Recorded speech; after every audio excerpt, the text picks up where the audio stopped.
Scattering of light के बारे में बात करेंगे। स्कैटरिंग ऑफ लाइट क्या होता है? देखो, तुम लोगों ने थंबनेल में देखा होगा, मेरे इस यूट्यूब के थंबनेल, इस वाली वीडियो के थंबनेल में तुमने देखा होगा कि जो दो दो ग्लासेस हैं, दो ग्लासेस में पानी भरा हुआ है और उन दोनों ग्लासेस से हम क्या पास कर रहे हैं? लाइट पास कर रहे हैं। ठीक है, लेज़र लाइट लगा दी है ना। थंबनेल में देखा होगा तुम लोगों ने उस वीडियो को जब तुमने क्लिक किया। तो एक लाइट है, उस लाइट में से हमने दो भरे हुए कांच के गिलासों में से लाइट को पास किया। तो एक ग्लास में तो लाइट का पाथ क्या कहते हैं, विजिबल है, जो दिखाई दे रहा है। और एक ग्लास में, जो पहला वाला ग्लास है, उसमें से दिखाई नहीं दे रही लाइट। अरे थंबनेल में तुमने ऐसे देखा होगा ना, देखो ऐसे देखा होगा। देखो ये दो ग्लास हैं, ये दो ग्लासेस हैं और यहाँ पर है एक लेज़र लाइट। यहाँ से हम क्या कर रहे हैं? लाइट को पास करवा रहे हैं, लाइट को, है ना। तो इस वाले में तो लाइट नहीं दिखाई दे रही, लेकिन जैसे इस मीडियम में आई तो इस वाले मीडियम में जैसे रेड लाइट यहाँ से जा रही है और ये रेड लाइट इस वाले मीडियम में हमें इस तरह से दिख गई। और दोनों में क्या भरा हुआ है? पानी भरा हुआ है या फिर जो कुछ भी, है ना। तो ऐसा क्यों हो रहा है? मतलब कि एक मीडियम, मतलब एक भरे हुए ग्लास में तो लाइट का पाथ विजिबल है, दिखाई दे रहा है इस वाले में, लेकिन इसमें नहीं दिखाई दे रहा। ऐसा क्यों? कहीं ऐसा तो नहीं जो पहले रखते हैं उसमें शायद पाथ नहीं दिखाई देता हो, बाद में रखते हैं उसमें शायद दिखाई देता हो? ऐसा नहीं है। अगर मैं इस वाले ग्लास को यहाँ पर रख दूंगा ना, तो भी इसी में से पाथ दिखाई देगा, इसमें से दिखाई देगा और इसमें से दिखाई नहीं देगा। तो इसका मतलब ग्लास में ही कुछ ऐसा लिक्विड भरा हुआ है, कुछ ऐसा पानी भरा हुआ है जो इस वाले ग्लास से अलग है। मतलब भरा तो पानी ही है इसमें, लेकिन कुछ डिफरेंस है पानी में, शायद हो सकता है डिफरेंस हो। तो आज इसी के बारे में बात करेंगे कि ये जो लाइट की विजिबिलिटी है, ये कब हमें दिखाई देती है, ये कब हमें दिखाई देती है। ठीक है, तो देखो,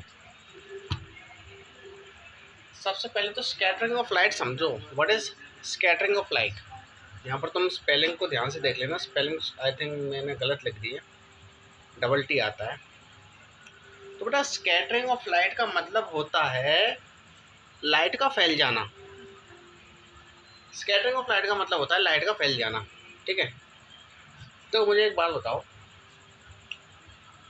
अगर जैसे मान के चलो कोई ट्रक चल रहा है, मान के चलो कोई ट्रक जा रहा है, ठीक है, या फिर हाँ ट्रक जा रहा है।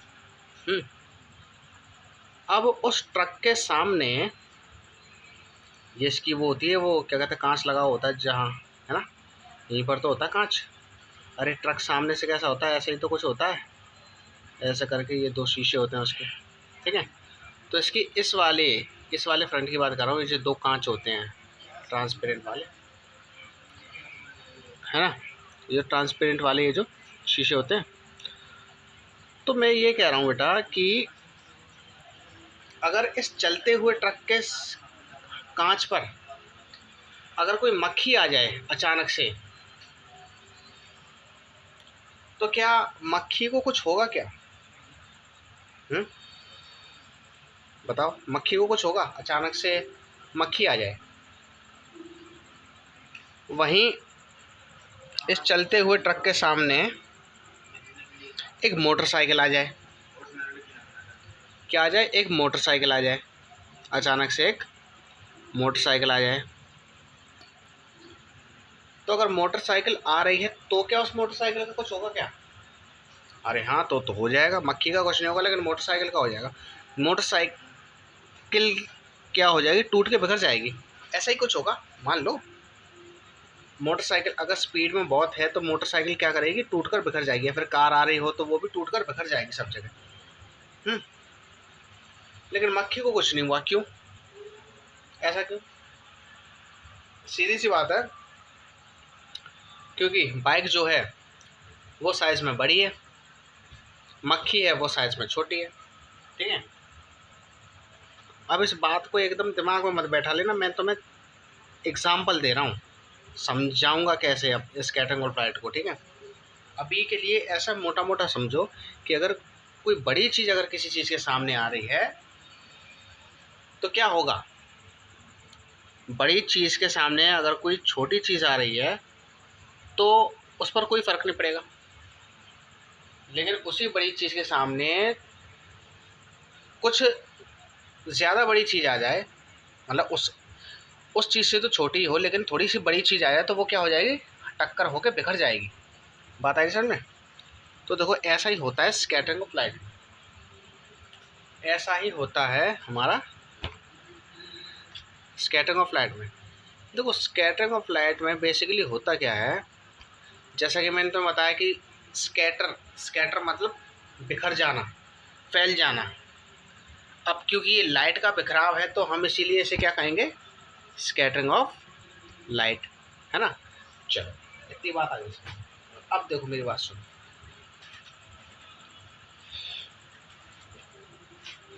देखो तुम्हें पता है लाइट जो है मीडियम में ट्रैवल करती है, हमारे एटमॉस्फेयर में ट्रैवल करती है, एटमॉस्फेयर में ट्रैवल करती है। अब बेटा हमारे एटमॉस्फेयर में ना, हमारे एटमॉस्फेयर में छोटे छोटे पार्टिकल्स होते हैं, हमारे एटमॉस्फेयर में छोटे छोटे एयर के पार्टिकल्स होते हैं।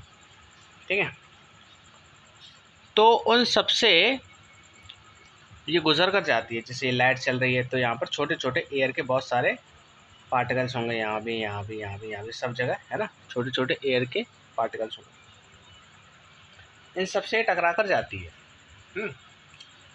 अब होता क्या है बेटा, इस लाइट के आगे ना, इस लाइट के आगे अगर छोटा पार्टिकल आ जाता है, इस लाइट के आगे अगर कोई छोटा पार्टिकल आ गया तो ये लाइट नहीं बिखरेगी। जैसे मान के चलो ये सारे के सारे छोटे छोटे पार्टिकल्स हैं, लाइट यहाँ से गई, है ना। मीडियम कैसा है, मीडियम के पार्टिकल्स बहुत छोटे छोटे, मीडियम क्या होता है जिसके थ्रू लाइट ट्रैवल करती है, जैसे एयर में भी ट्रैवल करती है, तो एयर के पार्टिकल्स, तो एयर मीडियम के ही पार्टिकल्स हैं।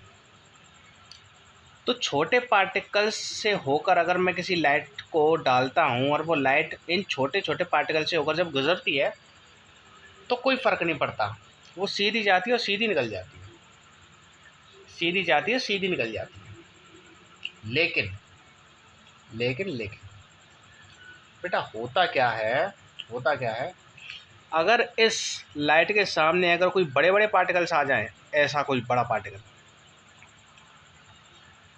है ना, अगर बड़ा पार्टिकल आ जाए तो पता क्या होगा, जैसे ही लाइट इस पर पड़ेगी ना तो ये लाइट चारों दिशाओं में फैल जाएगी, ऐसे करके ऑल डायरेक्शन में बिखर जाएगी।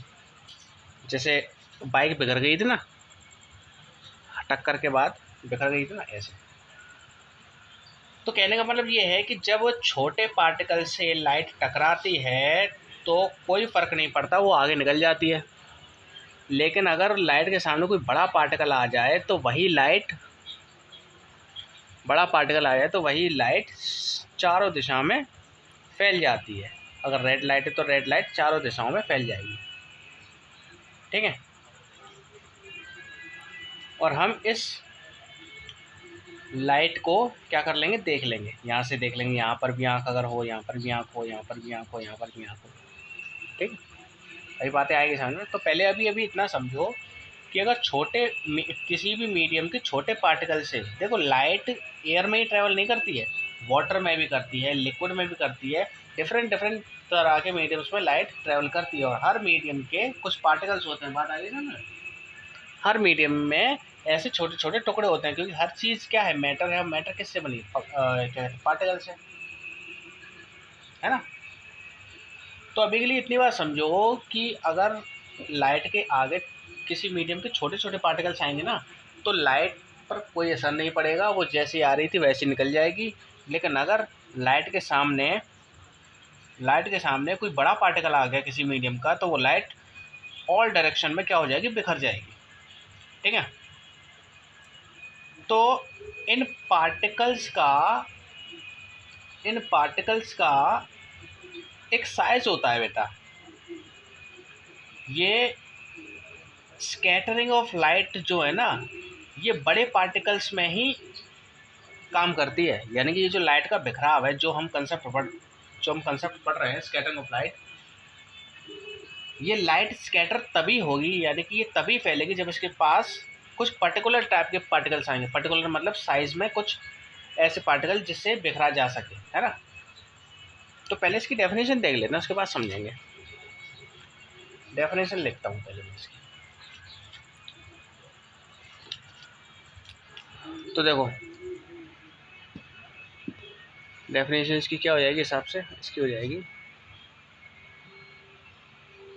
The phenomena of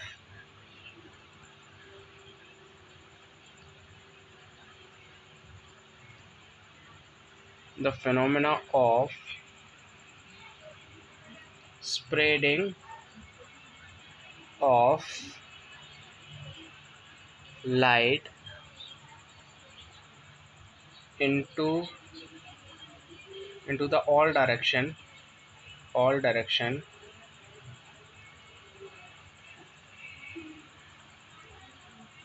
after collides with a particular particles of the medium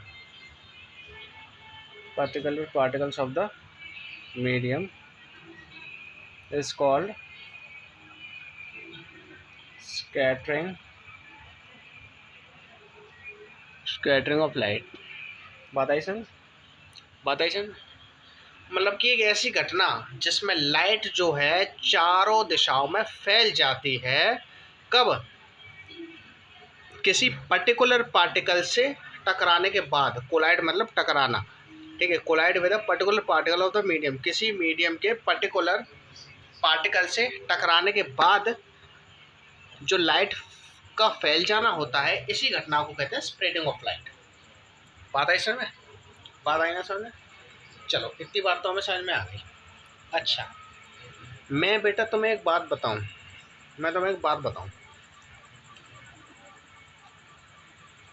light जो है ना, ये हमें तभी दिखेगी,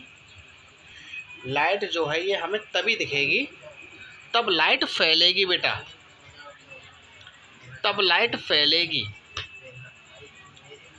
छोटे पार्टिकल्स अगर देखो, जैसा कि मैंने तुम्हें बताया कि ये एक गिलास है, ये दूसरा गिलास बेटा, इन दोनों में क्या भरा हुआ है? पानी भरा हुआ है। ओके, इन दोनों में पानी भरा हुआ है। अब मैंने क्या किया, यहाँ से टॉर्च मारी, लेज़र लाइट, बट यहाँ से पास नहीं हुई लाइट, बट यहाँ से पास हो गई, है ना। मतलब कि यहाँ की अंदर की लाइट जो थी, जो भी है काली लाइट या फिर लाल लाइट जो भी हो, इस वाले पानी में तो मुझे दिख गई कि हाँ भैया ये लाल लाल सी लाइट जा रही है इस पानी में से होकर, लेकिन इस पानी में मुझे नहीं दिखी। क्यों? मैंने तुम्हें अभी भी स्कैटरिंग ऑफ लाइट का बताया ना। लाइट कब दिखती है बेटा? जब लाइट थोड़े मीडियम के थोड़े बड़े पार्टिकल से होकर टकरा जाएं। छोटे पार्टिकल से तो टकराते नहीं हैं, बड़े पार्टिकल से टकराने पर क्या होती है, लाइट ऑल डायरेक्शन में फैलती है। और ऑल डायरेक्शन में फैलने की वजह से अगर हमारी किसी डायरेक्शन में आँखें हैं तो उस आँख में ये जो लाइट रे है, फैली हुई जो लाइट रे है, ये चली जाती है और हमें वो चीज़ दिखाई दे जाती है। वो जो पाथ है लाइट का वो दिखाई दे जाता है। फॉर एग्जांपल देखो, ऐसे समझो, जैसे ऐसे समझो, देखो मान के चलो यहाँ से लाइट आई, अरे यार, मान के चलो यहाँ पर मेरी आँख है, ठीक है, इस पॉइंट पर मेरी आँख है, ठीक है, यहाँ पर मेरी आँख है, ठीक है, मेरी आँख ऐसे देख रही है। अब होगा क्या, जैसे ही लाइट आएगी, और ये कैसा पार्टिकल है? बड़ा पार्टिकल है, मीडियम का बड़ा पार्टिकल। जैसे ही लाइट आएगी तो ये लाइट सारे दिशाओं में फैल जाएगी, इधर भी, इधर भी, इधर भी, इधर भी, इधर भी। अब यहाँ पर तो मेरी आँख है, अगर मेरी यहाँ पर आँख है, यहाँ पर आँख है, यहाँ पर आँख है, यहाँ पर कहीं पर भी अगर मेरी आँख है तो ये फैली हुई लाइट रे मेरी आँख में चली जाएगी। और तुम्हें पता है कि इमेज कब दिखती है, जब आँख में लाइट पड़ती है, तो वही लाइट रे हमारी आँख में चली जाएगी और हमें लाइट का जो पाथ है ना बेटा वो दिखाई दे जाएगा। वहीं अगर ये छोटा पार्टिकल है बहुत, तो लाइट सीधी ऐसे आएगी और सीधी चली जाएगी। तो मान के चलो हो सकता है यहाँ से तो मुझे दिखाई दे जाए थोड़ी बहुत लाइट रे, लेकिन यहाँ से मुझे नहीं दिखेगी, क्योंकि सारी डायरेक्शन में तो फैली नहीं है लाइट। बता रही सुन, सारी डायरेक्शन में तो फैली नहीं है। मान के चलो अगर मेरी यहाँ पर लाइट देखो,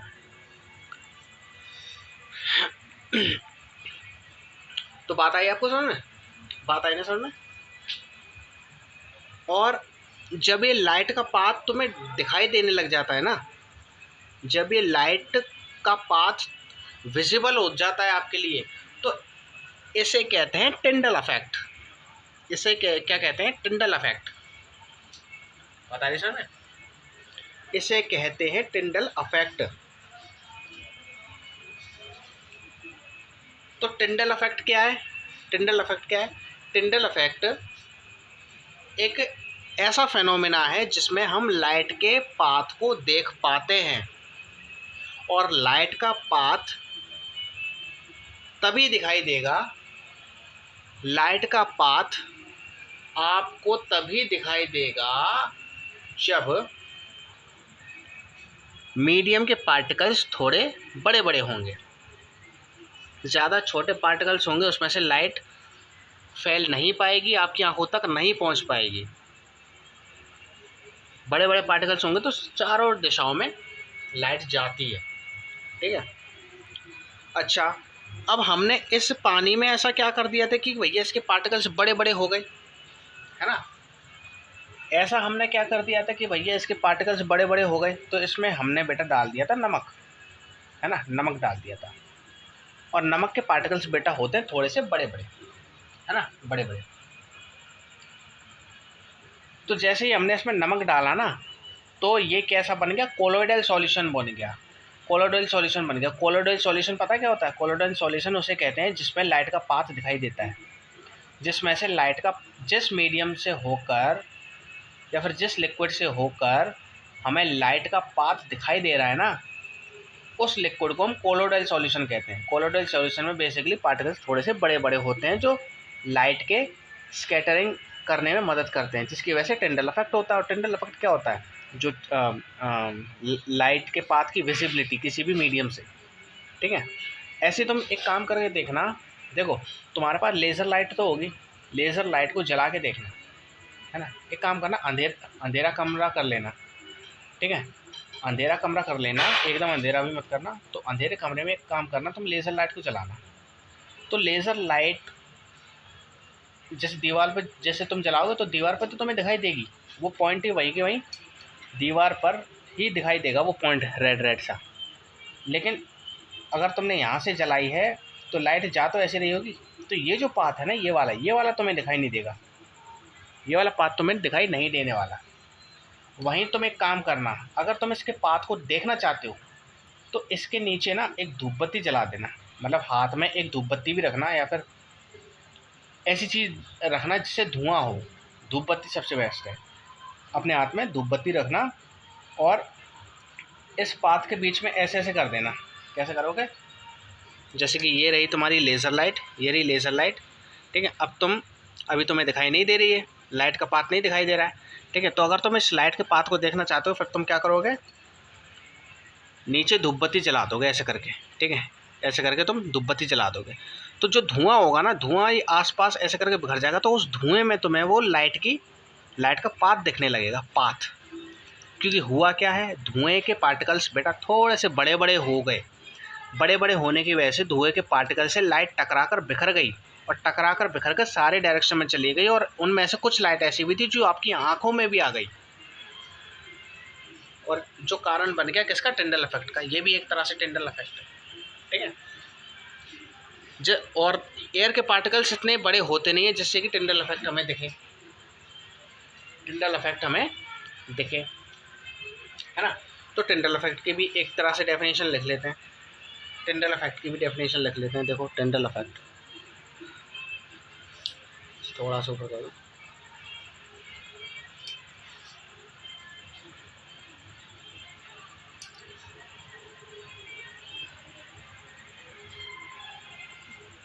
टिंडल इफेक्ट, अभी टिंडल इफेक्ट क्या होता है? The visibility the visibility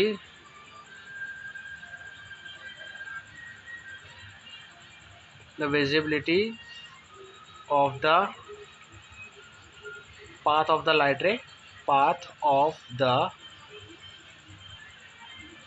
the light ray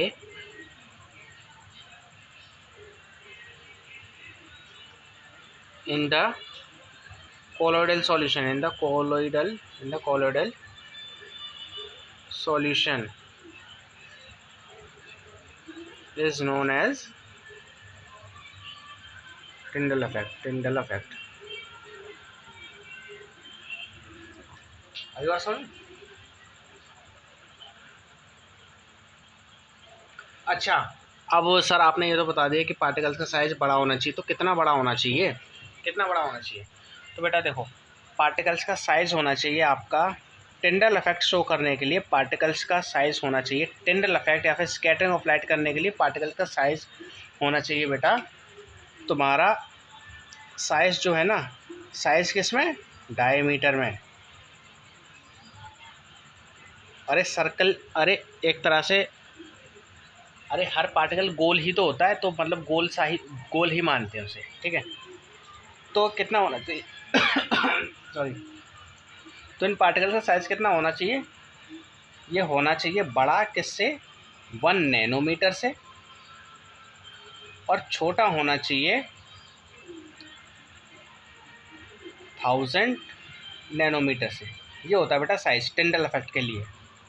Tyndall effect आपको देखना है तो मीडियम के पार्टिकल का साइज कितना होना चाहिए? मतलब मीडियम्स के पार्टिकल्स जो कि राउंड शेप में होते हैं, उन पार्टिकल्स का जो डायमीटर है, जैसे ये हो गया पार्टिकल, तो इसको कहते हैं, बीच वाली लाइन को कहते हैं ये डायमीटर, ये बीच वाली, ये वाली, और डायमीटर का आधा कितना होता है? रेडियस की बात नहीं कर रहे। ये जो पार्टिकल का ये जो डायमीटर होता है ना, इस डायमीटर का साइज़ कितना होना चाहिए? या तो 1000 नैनोमीटर से छोटा हो, या फिर 1 नैनोमीटर से बड़ा हो, है ना, तभी हमें टिंडल इफेक्ट दिखेगा, ठीक है। अगर 1000 नैनोमीटर से अगर बड़ा हो गया, 2000 हो गया, तो ज़्यादा बड़े पार्टिकल में भी लाइट नहीं दिखती है, और ज़्यादा छोटे पार्टिकल में भी लाइट नहीं दिखती है। तो एक रेंज होती है, ठीक है। रेंज क्या होती है? अगर पार्टिकल का साइज़ 1 नैनोमीटर से बड़ा है और 1000 नैनोमीटर से छोटा है, तो ही हमें टिंडल इफेक्ट देखने को मिलेगा बेटा,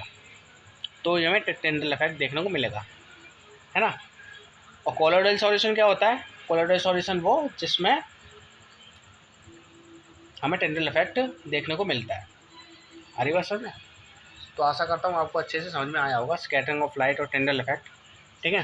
तो जो मैंने थंबनेल में आपको बताया था, देखो हो सकता है मैं टिंडल इफेक्ट का एक आध छोटा मोटा क्या कहते हैं, एक छोटी सी क्लिप लगा दूँ ताकि आप अच्छे से समझ पाओ। वैसे तो आपको समझ में आ गया होगा। तो अब पता चला क्यों नहीं दिखाई दे रहा था इसमें से लाइट का पाथ, बट इसमें से दिखाई दे रहा था। क्यों? क्योंकि हमने इसमें क्या कर रखा था, नमक घोल रखा था, और नमक, ठीक है। तो नमक और पानी को जैसे हमने मिक्स किया, तो नमक और पानी के जो पार्टिकल्स थे वो थोड़े से बड़े बड़े होते हैं, ठीक है। नमक पानी के पार्टिकल्स जो होते हैं वो थोड़े थोड़े से बड़े बड़े होते हैं, और इस रेंज में आ जाते हैं, और उसके पार्टिकल्स इस रेंज में आ जाते हैं, जिसकी वजह से लाइट जो है टकरा जाती है और सारे डायरेक्शन में फैल जाती है, जिनमें से एक आध लाइट हमारी आंख में भी आ जाती है और हमें लाइट का पाथ दिखाई दे जाता है। यहाँ पे क्यों नहीं हो रहा था? क्योंकि सादा पानी के एयर के पार्टिकल्स होते हैं बहुत छोटे छोटे। बात आई समझ में? और टिंडल इफेक्ट क्या होता है? टिंडल इफेक्ट लाइट के पाथ की विजिबिलिटी, यानी कि लाइट के पाथ का दिखाई देना ही क्या कहलाता है? टिंडल इफेक्ट किसमें? Colloidal solution. कोलोइडल सॉल्यूशन क्या होगा? जिसमें से टेंडल इफेक्ट दिखेगा। कोलोइडल सॉल्यूशन मतलब कि वो सॉल्यूशन होगा जिसके जिस मीडियम के पार्टिकल्स का साइज इसके बीच में होगा। बात समझे? तो आज के लिए बस इतना ही। लाइक करो, शेयर करो, सब्सक्राइब करो। Okay, all the very best.